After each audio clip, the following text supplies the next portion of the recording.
Whispers secret wisdom, விஸ்பர்ன் ரகசிய ஞானம், whisper தி ஆவில் எப்போதும் போல தன் பிடித்த மரத்தில் மேல் உட்கார்ந்திருந்தான். அவனுடைய பொன்னிற கண்கள் காட்டை கீழே கவனித்தன.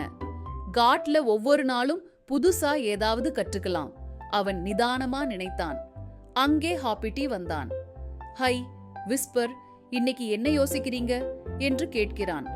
விஸ்பர் மெதுவாக சிரிச்சான்.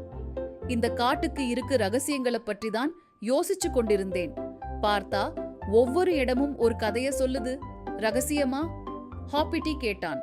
அவனோட காதுகள் நிமிர்ந்து. விஸ்பர் சிரித்து சொன்னான், அவ்ளோ பெரியதில்லை. மறைந்துள்ள கூண்டு எங்க இருக்குன்னு காற்று வீசும்போது மரங்கள் பாடுற பாடல் மாதிரி விஷயங்கள். ஹாப்பிட்டி ஆச்சரியத்தோட கேட்டான். அது ரொம்ப அருமையாயிருக்கு, எனக்கும் கற்றுக்கணும். விஸ்பர் தலையாட்டினான். நிச்சயமாக, ஆனா முதல்ல நீ எனக்கு ஒரு வாக்குறுதி கொடுக்கணும். என்ன வேண்டுமானாலும் சொல்லுங்க, ஹாப்பிட்டி மகிழ்ச்சியோட சொன்னான்.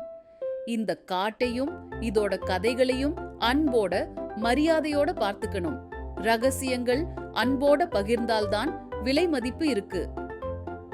ஹாப்பிட்டி சில நொடிகள் யோசிச்சான். பிறகு பெருமிதமா சொன்னான், நான் வாக்குறுதி கொடுக்கிறேன். விஸ்பர் அவனை காட்டுல ஒரு அமைதியான இடத்துக்கு அழைத்து சென்றான். அங்க மரங்கள் நீளமா இருந்தது. பூச்சொட்டைகளோட வாசனை சுகமா இருந்தது. இதுதான் காட்டோட இதயம், விஸ்பர் சொன்னான். இங்க மரங்கள் கதை பேசுறது. ஹாப்பிட்டி கவனமா கேட்டான். ஆனா அவன் கேட்டதெல்லாம் இலைகள் சத்தமா அசைவது மாதிரியே.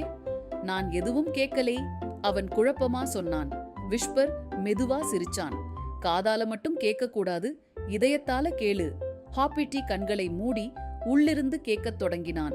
சில நேரத்துக்கு பிறகு அவனுக்கு மரங்களோட மென்மையான சத்தங்கள் கேட்க ஆரம்பிச்சது. காற்று பாடுற மாதிரி இருக்கு, மரக்கிளைகள் ஆடுற மாதிரி, ஹாப்பிட்டி வியப்போட சொன்னான்.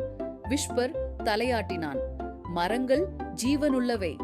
காடு சந்தோஷமா இருக்கும்போது பாடுறது, உதவி தேவைப்படும் போது மெதுவா சொல்லுறது.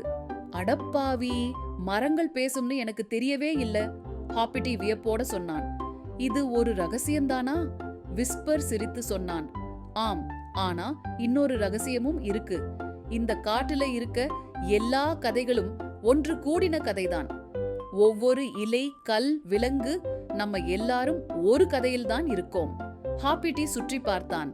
அவன் இதயமெல்லாம் ஆச்சரியத்தால நிரம்பி இருந்தது.